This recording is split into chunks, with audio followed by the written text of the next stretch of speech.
তো 10 ডিসেম্বর পার্কে একটি অনাকাঙ্ক্ষিত ঘটনা ঘটেছে।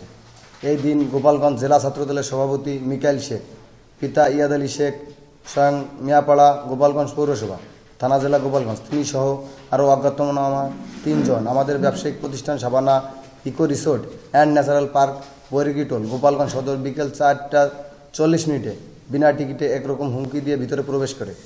পরে সুইমিং পুল এরিয়ায় এসে সিকিউরিটি গার্ড নিকট আমার ফোন নম্বর চায়। সিকিউরিটি গার্ড আমার ফোন নম্বর দিতে অস্বীকার জানালে তিনি তাকে গালিগালাজ শুরু করেন এবং পার্কের সকল শেয়ারহোল্ডার ও কর্মচারীর উদ্দেশ্যে হুমকি দিয়ে অকথ্য ভাষায় গালিগালাজ করেন।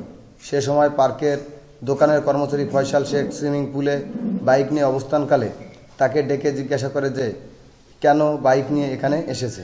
উত্তরে ফয়সাল জানায় যে একই দোকানে চলে যাচ্ছে, কিন্তু ফয়সালকে তারা গতিরোধ করে গালিগালাজ করে, মারধর করে আর বলে, তোর চেয়ারম্যান আর শেয়ারহোল্ডারদের ডাক, আমাকে চিনিস, আমাকে এখনই 5 লক্ষ টাকা দিতে হবে, নইলে পার্ক ভাঙচুর করব। তখন তার একটি কটেজ সিঙ্গেল 7 নং অবস্থান করে, সেখানে বসে মাদক সেবন করে। ওই কক্ষের টিভি ভাঙে।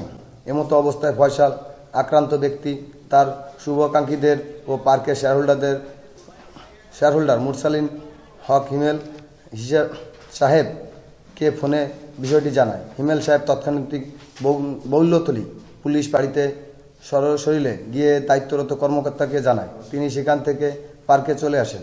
ফয়সালের আত্মীয়স্বজন ও এলাকাবাসী বিষয়টি জানতে পারে।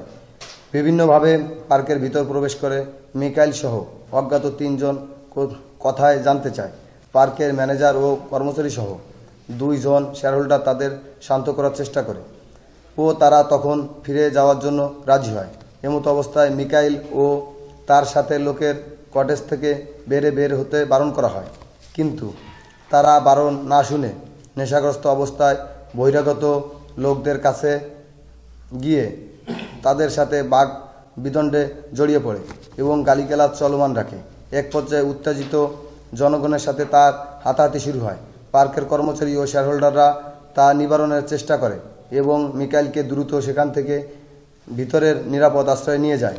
মিকাইল তখন তার লোকদের ফোন দিয়ে পার্কে আসতে বলে এবং আমাদের বলে, আমি এর একটা ব্যবস্থা না নিয়ে বের হব না।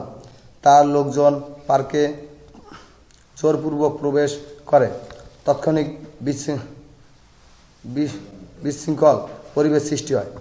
তার কিছু সময় পর বৌলতলী পাড়ির পুলিশ গাড়িসহ পার্কে প্রবেশ করে। মিকাইল ও তার লোকের পুলিশের সাথে দুর্ব্যবহার করে। মিকাইল পার্ক থেকে বের হওয়ার সময় বলে, এ নিয়ে কোনো মামলা করলে খুন করে লাশ গুম করে ফেলব। পার্কের সকল কর্মচারী ও বহিরাগত দর্শনার্থী ঘটনাটি প্রত্যক্ষ করেছেন। ঘটনার পর থেকে আমার ফোনে নানানভাবে বিভিন্ন জায়গা থেকে নামে বেনামে আমার প্রাণনাশ ও পার্কের ক্ষতি সাধন করার হুমকি দিচ্ছে। এটি ছিল ওই দিনের প্রকৃত ঘটনা। এই নিয়ে বিভিন্ন গণমাধ্যমে সংবাদ প্রকাশিত হয়েছে, সেখানে বিভিন্ন রকম ঘটনা উল্লেখ করা হয়েছে।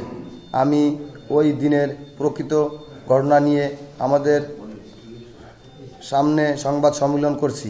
প্রকৃত সত্য ঘটনাটি গণমাধ্যম প্রকাশ করার জন্য আপনাদের প্রতি বিনীত অনুরোধ করছি।